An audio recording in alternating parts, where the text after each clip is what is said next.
So what do you need to know before taking a Kundalini yoga class? As a certified and traditionally trained Kundalini yoga teacher, there are a few things that I think you should know. Let's get into it. If you're meeting me for the first time, my name is Melanie Santos. I am a mind, body, spirit wellness educator and practitioner, psychic medium, energy healer, and Kundalini yoga teacher. I am passionate about creating space for discovery, healing, learning how to live intentionally, embracing our nuances, and working with energy to align with our divine truth. Now, I do want to apologize. As I'm filming this video, there is a storm going on in New York City, so my apologies in advance for any weird sounds that happen in the background.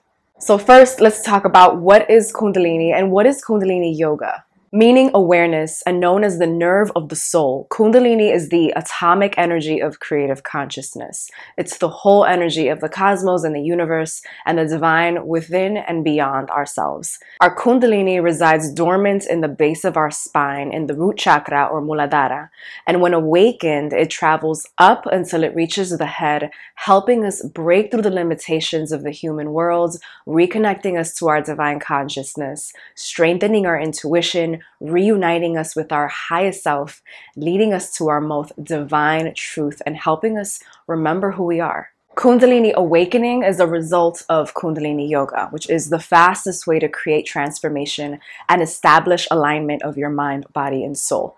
Practicing Kundalini stimulates and shifts your glandular, electromagnetic, circulatory, and your nervous system through the combination of pranayama, breath work, kriyas and asanas, strategic postures, meditation, and mantra to raise your Kundalini energy. Most regard Kundalini Yoga as the most spiritual form of yoga. It's a living technology with ancient roots that date back to 1000 BC, where it was first mentioned in the Vedic texts. I honor its power and its potency by preserving its spiritual roots as they were passed down to me. Let's talk about the structure of a Kundalini class. The basic structure of a Kundalini class is going to go tuning in with chanting, pranayama breathwork, and warming up the body, a kriya or a set of asanas or postures with a specific theme, savasana, deep relaxation, meditation, and then tuning out by chanting Satnam and singing the Long Time Sun song. You can totally join a class as a beginner, not knowing anything, and follow the teacher for an amazing class. But I think it makes for such deeper resonance when you know what you're chanting, you know what you're feeling, and why. So first, let's get into tuning in and tuning out of a class. Now, tuning in is not only what begins a Kundalini Yoga class, but it welcomes everyone in attendance into a sacred and transformative container, setting the tone, starting to forge that soul connection, and calling on energetic protection. To tune in, we begin by chanting the Adi Mantra, a mantra that dissolves the ego so that you can connect to the flow of your divine guidance and the wisdom of all those who came before. You may resonate with this as your higher self, your benevolent ancestors, your spirit guides, angels, and your spiritual team, and even past yogis and yoginis who have practiced this technology. The Adi Mantra is Om Namo Gurudev Namo, which translates to I bow to the subtle divine wisdom, the divine teacher within. In a yoga class, it looks and sounds like this. Inhaling deeply into your navel. Om Namo Gurudev Namo. Now, as you start to practice Kundalini Yoga with different practitioners, you might hear different iterations of the Adi Mantra, which is totally okay. I think it's actually awesome to see it represented in different ways. What I think is super important, though, is that you're pronouncing the words correctly, making sure that you're creating that vibration in your throat when you say Ong, Ong, so that you're truly creating that vibration and waking up your third eye. After the Adi Mantra is chanted 3 times, we inhale deeply again and we chant the Mangala Charan, the necklace of protection. It clears doubt and opens us up to guidance, surrounds our magnetic field with protective light. It informs the channel through which the wisdom and the protection of the Kundalini tradition flows down to us. The Mangala Charan is Ad Gure Name, Jugad Gure Name, Sat Gure Name, Siri Guru Deve Name. which translates to I bow to the primal wisdom, I bow to the wisdom through the ages, I bow to the true wisdom, I bow to the great unseen wisdom. In a Kundalini yoga class, it looks and sounds like this. Adgure Name, Jugadgure Name, Satgure Name, Siri Gurudeve Name. Now, it's really important that you pay attention to your drishti, your eye gaze, when you're tuning in and practicing throughout a class. Each drishti is a different point of focus and an expression of the asana or the meditation that's taking place. Now, the default eye gaze, which I was just doing while I was tuning in, is at the brow point or the third eye. To gaze properly, you have to close your eyes and roll your eyes up to your brow point. Your focus should be at the center of your forehead, just above your eyebrow. This stimulates the pituitary gland and the sushumna, the central channel of the spine through which Kundalini travels up, and it develops intuition. So let's get into movement, feeling, what's okay, and what you should pay attention to during a Kundalini yoga class. Now, Kundalini is a tantric form of yoga. Tantra in Sanskrit means to weave. So Kundalini Yoga weaves together breathwork, meditation, mantra, and postures to weave you together with the divine or the universe within yourself. Now, because our Kundalini energy is coiled at the base of our spine, the premise of Kundalini Yoga is to uncoil it and bring it up through the central energetic channel of your spine, your sushumna.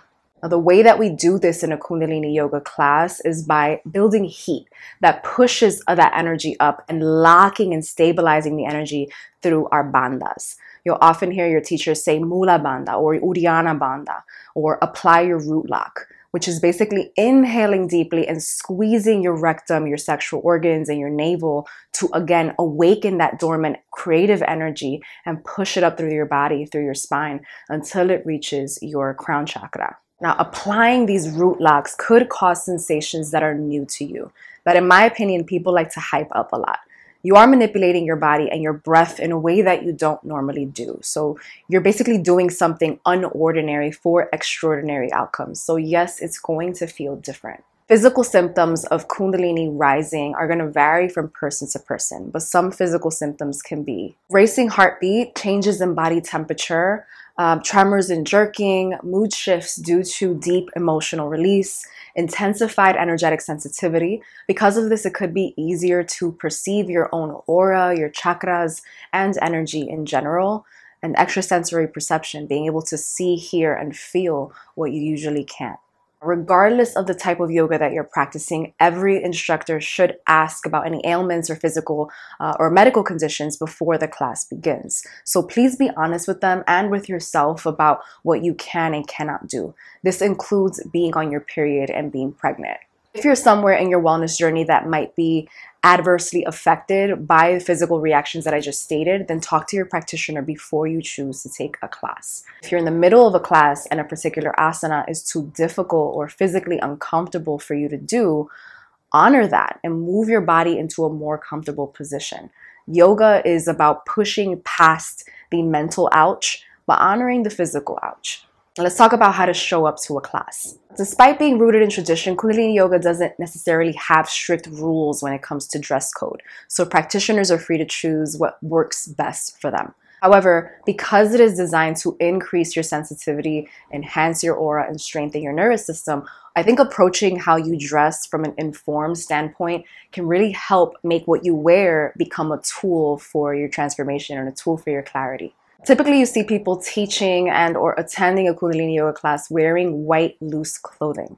Because Kundalini Yoga increases your awareness by helping you become more subtle, wearing white, which embodies all the colors of the spectrum, is a way to deepen your experience as it expands your aura and in turn, your energetic projection too. I emphasized loose clothing so that your navel isn't constricted and you have adequate space and are comfortable enough to breathe properly, as opposed to wearing really tight leggings or yoga pants. You might also see people wearing turbans or head wraps. As an extra sensitive person, I've been wrapping my head for more than 10 years to protect my crown during more energetically potent times, like if I'm around a lot of people or during something like a full moon. When I started practicing Kundalini Yoga seriously, I felt really affirmed by the fact that practitioners cover their crowns as well. Our hair is an extension of our crown chakra and our nervous system. So covering your crown in Kundalini Yoga allows us to harness the inflow of energy, focus during yoga and meditation, and supports balance and transformation within and throughout. Now, ultimately, wearing a head covering is totally up to you. Lastly, Kundalini Yoga is practiced without socks. We don't cover the soles of our feet because there are 72,000 nadis or energy currents that carry prana or life force energy through the entire body. These energy currents originate from the navel and ends in the hands and the feet. So not wearing socks allows the energy that you're cultivating, that heat that you're building, to flow freely. Lastly, answer the call, show up as you are and without expectations. Whatever it is that you're dealing with, whoever you are at the particular moment that you hear the call to attend the class, show up for you and attend without expectations. You'd be surprised how divinely orchestrated your path to the mat is, and how often the kriya and the meditation that's chosen for the class that you attend always turns out to be exactly what you need. If you want to learn more about Kundalini Yoga from my perspective, subscribe to my channel and like this video while you're at it. And if you'd like to attend Kundalini classes, courses, and sadhanas with me, make sure that you're subscribed to my mailing list. All links are in the description box. Stay intentional. Remember who the fuck you are. Hopefully, I will see you soon. Sat Nam.